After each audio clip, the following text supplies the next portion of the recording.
اندھیروں میں ڈوبا ایک وقت جہاں یونان کی عظیم ریاستیں آپس کی خانہ جنگیوں میں برباد ہو رہی تھیں۔ ایتھنز اپنی شان کھو چکا تھا، اسپارٹا کمزور پڑ چکا تھا اور تھیبس تنہا کھڑا تھا۔ کوئی نہیں جانتا تھا کہ شمال میں چھپی ایک غیر معروف اور کم تر سمجھی جانے والی سرزمین مقدونیہ تاریخ کا دھارا بدلنے کے لیے اٹھ کھڑی ہوگی۔ ایک بادشاہ فلپ دوم جس نے بکھری ہوئی ریاست کو متحد کیا، ایک ناقابل شکست فوج تیار کی اور یونان کو گھٹنے ٹیکنے پر مجبور کر دیا۔ اور پھر اس کے بعد آتا ہے ایک نوجوان سکندر جو دنیا کو فتح کرنے کا خواب حقیقت میں بدل دیتا ہے۔ یہ ہے کہانی اس سلطنت کے عروج کی جہاں ایک غیر اہم قوم چند دہائیوں میں دنیا کی سب سے بڑی طاقت بن گئی۔ یہ ہے مقدونیہ کا عروج۔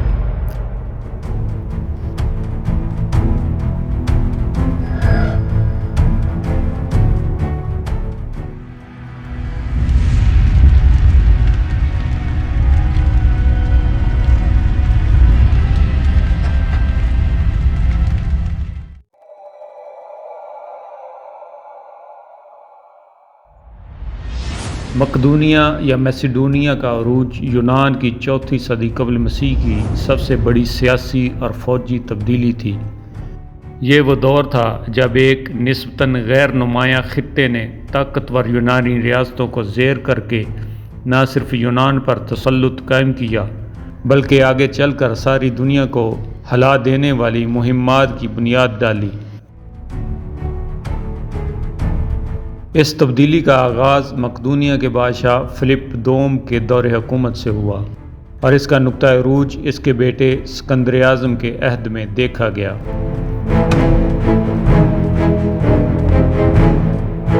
دو یونانی ریاستوں تھریس اور تھیلی کے درمیان ایک چھوٹی سی ریاست مقدونیہ واقع تھی۔ یہاں کی عوام ایک جفاکش پہاڑی قوم تھی۔ فلپ دوم کے اقتدار میں آنے سے پہلے مقدونیہ ایک نیم وحشی اور یونانیوں کی نظر میں کم تر قوم سمجھی جاتی تھی۔ یونانی ریاستیں جیسے ایتھن، اسپارٹا اور تھیبس اسے اکثر حقارت سے دیکھتے تھے۔ مقدونیہ اگرچہ رقبے کے لحاظ سے بڑا تھا لیکن یہاں کی ریاست منقسم تھی بلکہ مختلف سرداریوں میں بٹی ہوئی تھی اور یہ اشرافیہ آپس میں خانہ جنگی میں مصروف رہتی تھی۔ بعض مورخین کے مطابق اہل مقدونیہ ایسے یونانی تھے جو اپنی تہذیب و تمدن میں ہیومر کے عہد کی کیفیات سے آگے نہیں بڑھے تھے اور ہیومر کے عہد کی طرح یہاں ذاتی اقتدار کا بول بالا تھا۔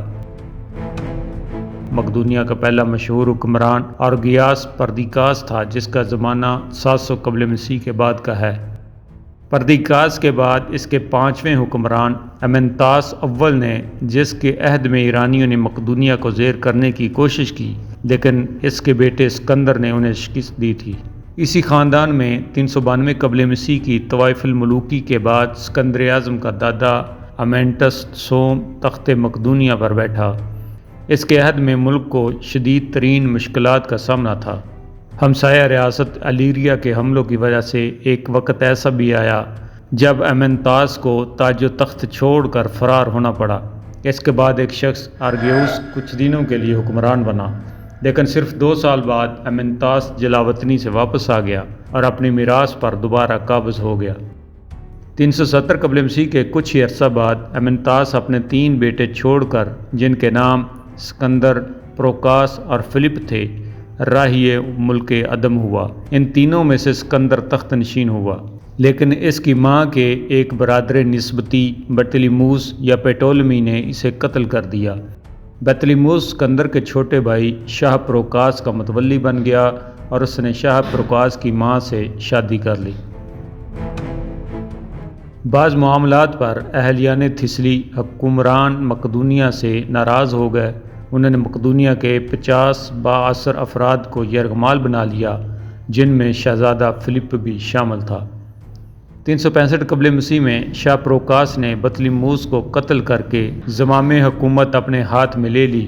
اس کے بعد اس نے اہل ایتھن سے مل کر اونتھوس نامی شہر پر یورش کی لیکن عین اس موقع پر 359 قبل مسیح میں الیریا نے مقدونیہ پر حملہ کر دیا اور بادشاہ معاد 4000 مقدونیوں کے اس جنگ میں کام آیا۔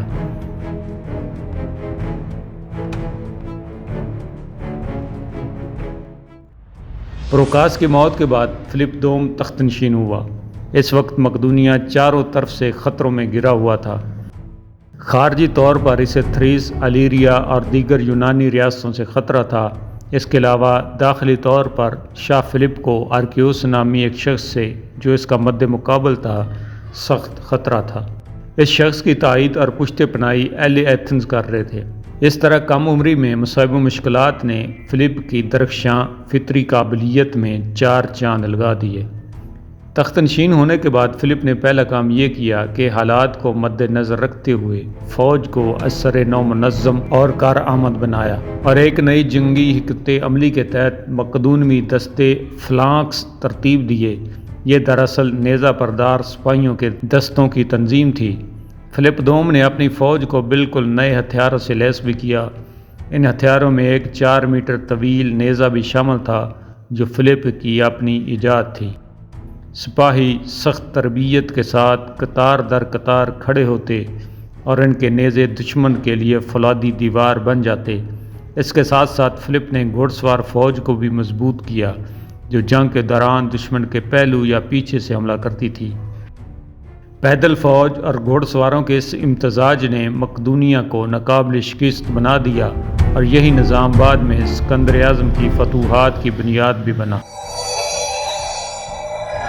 اس ترتیب کے بعد مقدونوی فوج 4 وانگ عالم مشہور ہو گئی۔ فلپ نے مقدونیہ کو مضبوط بنانے کے بعد اپنی توجہ یونانی ریاستوں کی طرف مبذول کی۔ اس نے سب سے پہلے شمالی قبائل کو زیر کیا اور مقدونیہ کو بیرونی حملوں سے محفوظ بنایا۔ پھر اس نے ایتھنز، اسپارٹا اور تھیبس جیسی بڑی ریاستوں کے خلاف کارروائیوں کا آغاز کیا۔ ایتھنز اس وقت ایک کمزور بحری طاقت بن چکا تھا اور اسپارٹا بھی پیلوپونیز کی جنگوں کے بعد کمزور ہو چکا تھا۔ تھیبس اگرچہ طاقتور تھا لیکن فلپ کی سیاسی چالاکی اور فوجی مہارت نے اسے بھی شکست دی۔ اس نے سفارتکاری کے ذریعے بعض ریاستوں کو اپنے ساتھ ملایا اور بعض کو شکست دے کر اپنے ماتحت کر لیا۔ فلپ نے پہلے 357 قبل مسیح میں ایمفیپولس کو تسخیر کیا۔ اب ایتھنز کے ارباب اقتدار نے اس سے مطالبہ کیا کہ وہ ایمفیپولس ان کے حوالے کر دے، مگر اس نے ایسا نہ کیا، جس پر اہل ایتھنز چراغ پا ہو گئے اور انہوں نے مقدونیہ سے لڑائی کی ٹھان لی۔ لیکن اسی اثنا میں ایتھنز کے ان لیگی حلیفوں نے، جو محض اسپارٹا سے بچاؤ کے لیے اس کے گرد جمع ہوئے تھے، اس کے خلاف بغاوت کر دی۔ ایتھنز نے ان کے خلاف کارروائی کی، مگر اس جنگ میں ایتھنز کو بھی شکست ہوئی اور اس کے کئی سرکردہ سپہ سالار بھی مارے گئے۔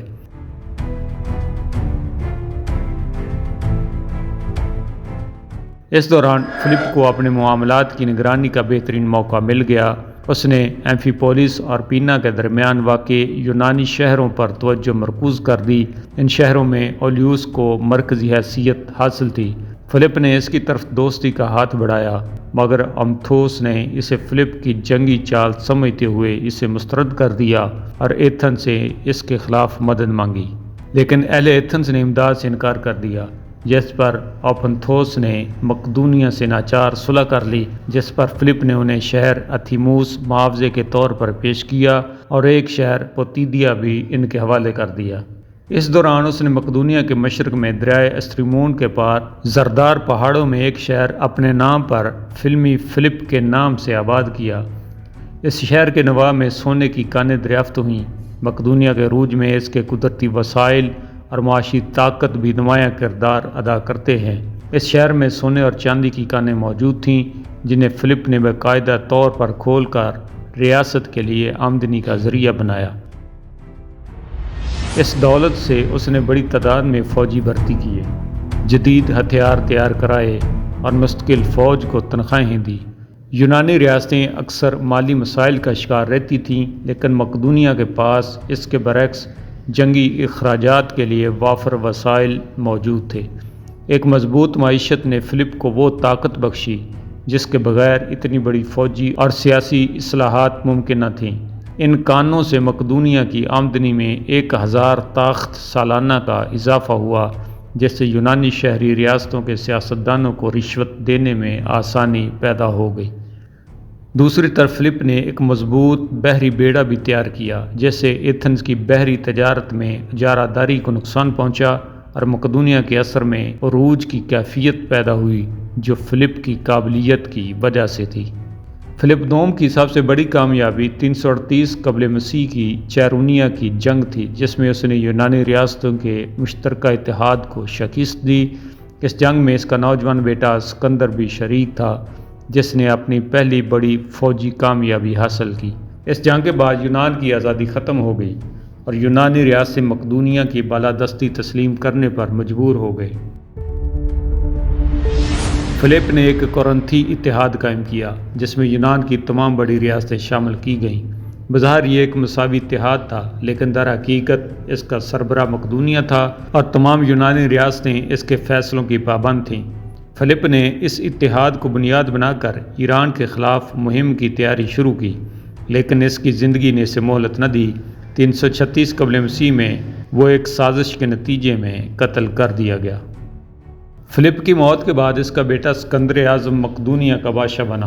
یونانی ریاستوں نے ابتدا میں اس کے خلاف بغاوت کی، لیکن اسکندر نے سختی سے انہیں دبا دیا۔ پھر اس نے وہ خواب پورا کیا جو اس کے والد نے دیکھا تھا، یعنی ایران کی سلطنت کو فتح کرنے کا خواب۔ الیگزینڈر نے مقدونیہ کی منظم فوج اور یونانی ریاستوں کے وسائل کو استعمال کرتے ہوئے ایسی فتوحات حاصل کیں جن کی مثال تاریخ میں کم ملتی ہے۔ چند ہی برسوں میں اس نے ایران کی عظیم سلطنت کو شکست دی، مصر کو فتح کیا اور اپنے قدم ہندوستان کی سرحدوں تک پہنچا دیے۔ یوں کہا جا سکتا ہے کہ مقدونیہ کا عروج یونانی دنیا کے لیے ایک نئے دور کی شروعات تھی۔ اس نے یونانی ریاستوں کی قدیم آزادی اور ان کے درمیان طاقت کا توازن ختم کر کے ایک متحدہ سیاسی نظام قائم کیا۔ مقدونیہ نے نہ صرف یونان کو ایک مرکزیت دی، بلکہ یونانی تہذیب کو مشرقی دنیا تک پھیلایا۔ اسکندر کی فتوحات کے نتیجے میں ہیلینسٹک دور کا آغاز ہوا، جس میں یونانی تہذیب مصر، شام، ایران اور وسطی ایشیا تک جا پہنچی۔ یوں دیکھا جائے تو مقدونیہ کا عروج کئی عوامل کا نتیجہ تھا، جن میں فلپ دوم کی شاندار قیادت، فوجی اصلاحات، یونانی ریاستوں کی کمزوری، مؤثر سفارتکاری، قدرتی وسائل کی فراوانی، محفوظ سرحدیں اور اسکندر اعظم کی فتوحات۔ یہ سب عوامل ایک دوسرے کے ساتھ مل کر مقدونیہ کو ایک چھوٹی سی غیر اہم ریاست سے دنیا کی سب سے بڑی طاقت میں تبدیل کرنے کا سبب بنے۔ اگر فلپ دوم مقدونیہ کو ایک طاقتور ریاست نہ بناتا تو اسکندر اعظم کے کارنامے بھی ممکن نہ ہوتے۔ اس طرح مقدونیہ کا عروج ایک فیصلہ کن موڑ تھا، جس نے نہ صرف یونان کی تاریخ کو بدل دیا بلکہ دنیا کی تاریخ پر بھی ناقابل فراموش اثرات چھوڑے۔